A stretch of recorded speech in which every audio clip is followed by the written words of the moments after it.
Well, the voice is the big topic that is being debated in households and in Canberra at the moment. And joining me now to discuss it is Editor-at-Large at the Australian newspaper, Paul Kelly. Paul, you are the most well-respected political journalist in the country, and you've written an exceptional piece about the voice. You say that Anthony Albanese's has a magnificent vision, that his heart is in the right place, but that his model that he's chosen is deeply flawed. And in fact, you go further to say that it is actually an intellectual and moral deception. Why do you think this? First of all, it's very good to be with you, Sharri.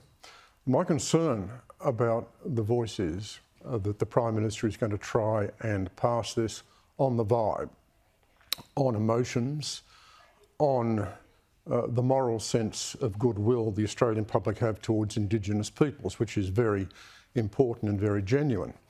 But what I've argued is this is creating a new institution and putting this new institution into the Constitution with an entirely new chapter of the Constitution. I mean, this is, in substantial and symbolic terms, an enormous step. And so one's then got to look at the institution, one's got to look at the voice. What are its powers? What impact will it have? And the point I'd make about the voice is that in terms of representation, it can offer advice on virtually anything. Virtually anything. So that scope is open-ended and virtually unlimited. And secondly, of course, it can give advice to the Parliament and the executive government. Now, when you put these two things together, I argue this is going to be a very substantial change to our system of government, and it's got to be assessed on merit in terms of the institution.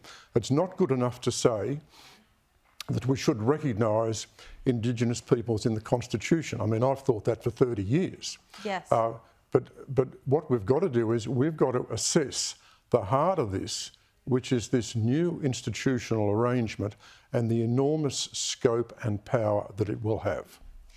Look, there's a sense, I think, when a lot of people watching the show say we don't understand the detail of it. The Solicitor General's advice does exist on Anthony Albanese's chosen model. He hasn't released it. What does this say to you?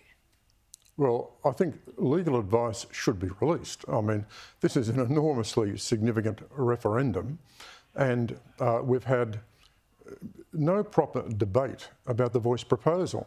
We've had a lot of discussion over many years behind closed doors, but we haven't actually had a parliamentary committee looking at this. We haven't had a constitutional convention. We haven't had, since Labor's been in government, an institutional process to assess this. We had 7 months ago the Prime Minister go to Garma and release the form of words, and last week released the final form of words. But essentially, the Australian public have not been brought into this discussion through any mechanism of consultation, debate or dialogue. And I think that's been a fundamental problem. And the idea that we're not going to see official advice, official legal advice to the government is simply untenable.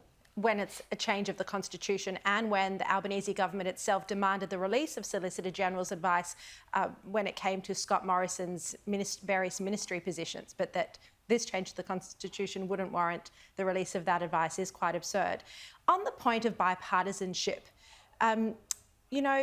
this is something, to succeed at a referendum, it would be very helpful to have bipartisanship.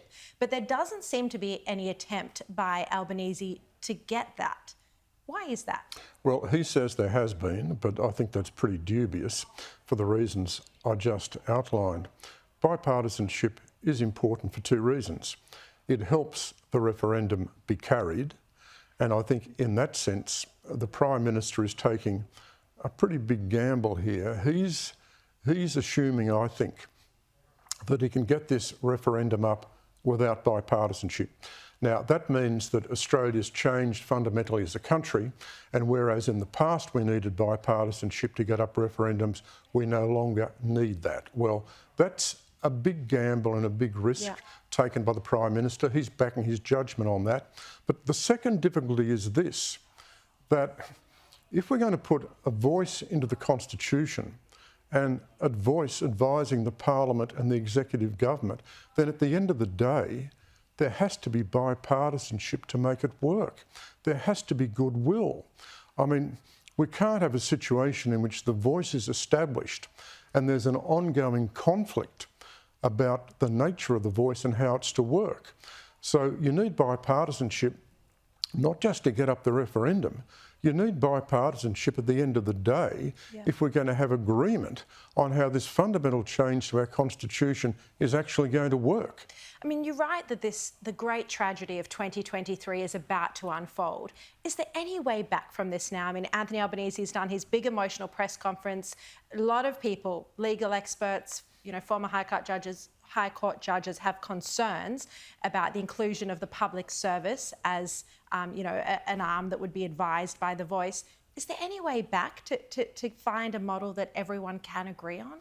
Look, well, I think that's going to be very hard from this point. But what's required from this point, I think, is for the government to have a pretty frank dialogue with the Australian public about what this proposal involves.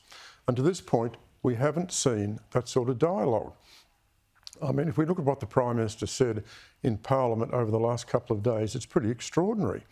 I mean, he said on Monday that the Voice wouldn't be giving advice on defence and foreign affairs, and then implied that if the Voice gave advice on the safeguards mechanism, this would be a distraction. Yes. Now, frankly, I think this goes to the question as to whether the Prime Minister is saying that the words of his constitutional amendment don't mean what they say. Yeah. Those words, as far as I understand them, and as far as most people understand them, enable the Voice to have a wide ambit of advice. Paul He Kelly? seemed to be suggesting something else.